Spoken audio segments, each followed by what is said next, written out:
La neuroendoscopie fait son entrée en Côte d'Ivoire. Ici, des médecins en pleine séance d'opération dans une clinique à la Riviera 3. L'équipe du professeur Aïdara, chef des services de neurochirurgie au CHU de Bouaké, tente de sauver un patient d'une tumeur de l'hypophyse appelée adénome hypophysaire. Vous voyez sur cette coupe, on voit bien la position de la tumeur par rapport à la boîte crânienne. Et nous allons passer ici par la narine pour arriver directement à la tumeur. La technique utilisée pour cette intervention est la neuroendoscopie. Habituellement, les arrêts de cette tumeur se fait par ouverture de la boîte crânienne, d'accord, ou on peut passer par d'autres voies, mais qui sont très délabrantes. Et dans la technique que nous sommes en train d'expérimenter ici, elle consiste donc à retirer cette tumeur en passant par les fosses nasales avec un endoscope. Donc c'est une vidéochirurgie. Cette tumeur-là, prise en charge en Europe, coûte à peu près 20 000 euros, c'est-à-dire près de 15 millions. Donc les évacuations qui se faisaient coûtaient soit à l'État, soit aux assurances 15 millions. Or, localement, avec 3 ou 4 millions, on peut prendre en charge aussi efficacement ce type de tumeur. L'image retransmise sur un écran vidéo permet une bonne vision du champ opératoire. Pour cette intervention chirurgicale, l'équipe ivoirienne de neurochirurgie bénéficie de l'appui du professeur Omar Diallo du Mali et de l'expertise du professeur slovène Roman Bornjak, qui est l'un des pionniers de la neuroendoscopie dans le monde. En 10 ans de pratique, cet expert a déjà opéré plus de 500 patients avec cette technique. The rate of complication is low. Le taux de complication avec cette technique est très faible parce qu'il y a une sécurité du geste, parce que la vision elle est quasi panoramique. On a même l'impression de travailler au sein de la tumeur. J'avais eu une première opération. Et cette opération n'est pas celle-là parce que ça s'est modernisé. Ça a même pris 6 heures. Et cette fois, disons, l'opération propre même n'a pas fait 2 heures. Et aujourd'hui, je me sens parfaitement bien. Pour vulgariser cette technique de vidéochirurgie, des séances d'opération à volet formation ont lieu toute la semaine. Des neurochirurgiens et d'ORL en formation ou déjà confirmés d'Afrique de l'Ouest et du Centre prennent part à ces séances. Il faut dire que c'est un privilège. On a dû aller se former à l'extérieur. Une formation comme ça de 6 jours. Moi, l'année passée, j'étais pour une formation sur cadavres qui m'a coûté 2 000 euros seulement la formation. Donc, c'est vraiment un privilège de faire déplacer les spécialistes pour venir vers nous ici. Ça permet de former un plus grand nombre. On vient toujours apprendre auprès des maîtres et des collègues concernant les stratégies et les techniques de prise en charge des patients qui évoluent tous les jours. Et ces cours, effectivement, sont les bienvenus à chaque fois qu'ils ont lieu. La technique est désormais connue des neurochirurgiens ivoiriens. Leur souhait maintenant est qu'elle soit introduite dans les CHU afin de permettre aux populations d'en profiter à moindre coût. Déjà pour ces séances, 11 patients atteints d'adénome hypophysaire et d'hydrocéphalie, c'est-à-dire d'excès de liquide à l'intérieur du cerveau, vont bénéficier de cette technique.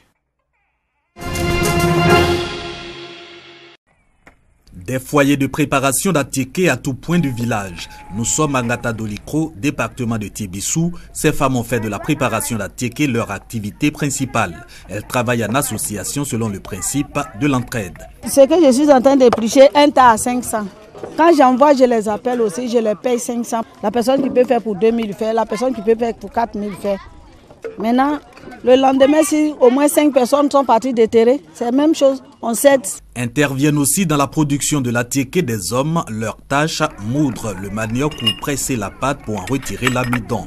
Des métiers juteux. Par jour, je peux presser au moins 10 gbagbo. Pour chaque gbagbo, tu as combien? Chaque gbagbo, j'ai 500. Compris par le gros gbagbo, on pile à 700. Le jour ça marche, on peut faire les 15 000. 2 000 francs à 4 000 francs CFA, le gain journalier par tête d'intervenant dans la fabrication de l'attiéké. Cette activité apparemment rentable donc, mais pour les principales actrices du domaine, c'est souvent illusion. Raison évoquée, non-accès au marché, dépenses exorbitantes du fait de l'achat, une fois les réserves propres de manioc de ces femmes épuisées. Pour nous là, ça ne vaut pas. Si c'est fini, ça va payer aussi à Akulukro, à Sabonou, Congonou. Ça va payer ça là-bas. Les bassins 70 000, qui a là c'est 120 000. Quand je prends un tiers de manioc, pour que mon attiéké arrive à Abidjan, je dépense 250 000 francs. Le bénéfice c'est 5 000. Si on a trop gagné, deux fois le manioc est de l'eau, ça ne peut pas sortir. Mais si ça sort un peu, que le manioc est dur, en tout cas tu peux avoir 15 000 de bénéfices. Multiplication des moulins, accès direct au marché des grandes villes pour l'écoulement de leurs produits. Quelques aspirations des productrices d'attiéké de Ngata Dolikro pour rentabiliser leur activité. Devront-elles aussi certainement songer à se constituer en coopérative.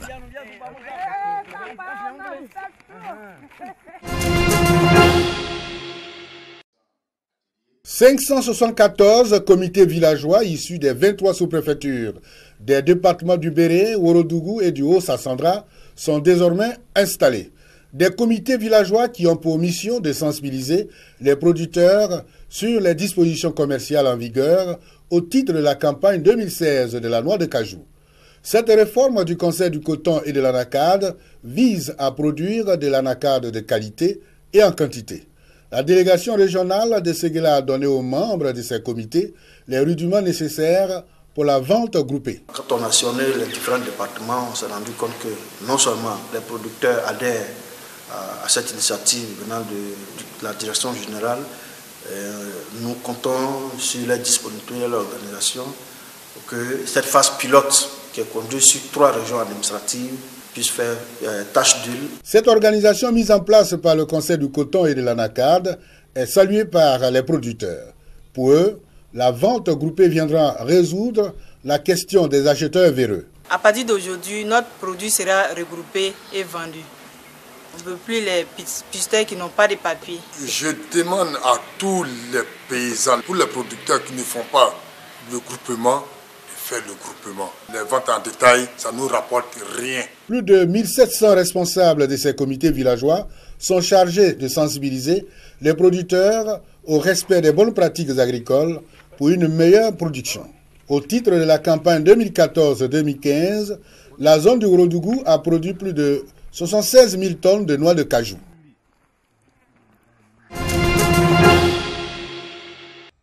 Du beau monde sur le site de l'état-major général des forces républicaines de Côte d'Ivoire. Décor des rêves. Ces officiers, sous-officiers et militaires du rang n'y sont pas pour une séance de travail, mais pour partager un grand moment de fête, justement mérité dans un esprit de cohésion et de solidarité. Nous sommes à la 2e édition du bal des armées, désormais une tradition au sein des forces républicaines de Côte d'Ivoire. Ambiance entretenue par l'orchestre des armées et la musique philharmonique de la garde républicaine. Cette soirée a pour objectif de raffermir les liens de fraternité et de cohésion entre les différentes composantes de l'armée, mais aussi la détente des militaires après une année de travail soutenu. Cohésion, fraternité d'âme et détente sont les buts poursuivis par la semaine sportive initiée depuis le 2 février 2016 et dont le bal de ce soir constitue le bouquet final. Le règlement de discipline générale souligne que la détente est le complément indispensable au travail dont il améliore la qualité et le rendement. Le chef d'état-major général des forces républicaines de Côte d'Ivoire, le général de corps d'armée Soumeïla Bakayoko, a renouvelé sa satisfaction à l'endroit de ces hommes pour les bons résultats obtenus dans la conduite des différentes opérations et dans l'exécution de leurs missions. Au cours de l'année 2015, les forces républicaines de Côte d'Ivoire, la gendarmerie, la police, les eaux et forêts, les douanes et les affaires maritimes ont conduit plusieurs activités sans défaillance, dans une parfaite cohésion et un esprit de discipline qui leur font honneur. Le ministre chargé de la Défense a invité l'ensemble des militaires à poursuivre sur cette lancée. Que cette cohésion-là que l'on voit ici se passe après, dans le travail, dans l'expression de l'Ivoirien nouveau. Je serai prêt à accompagner ce mouvement de l'Ivoirien nouveau au niveau de la défense. Le reste de la soirée s'est poursuivi sur la piste de danse, où tous ont fait montre de leur talent de bons danseurs.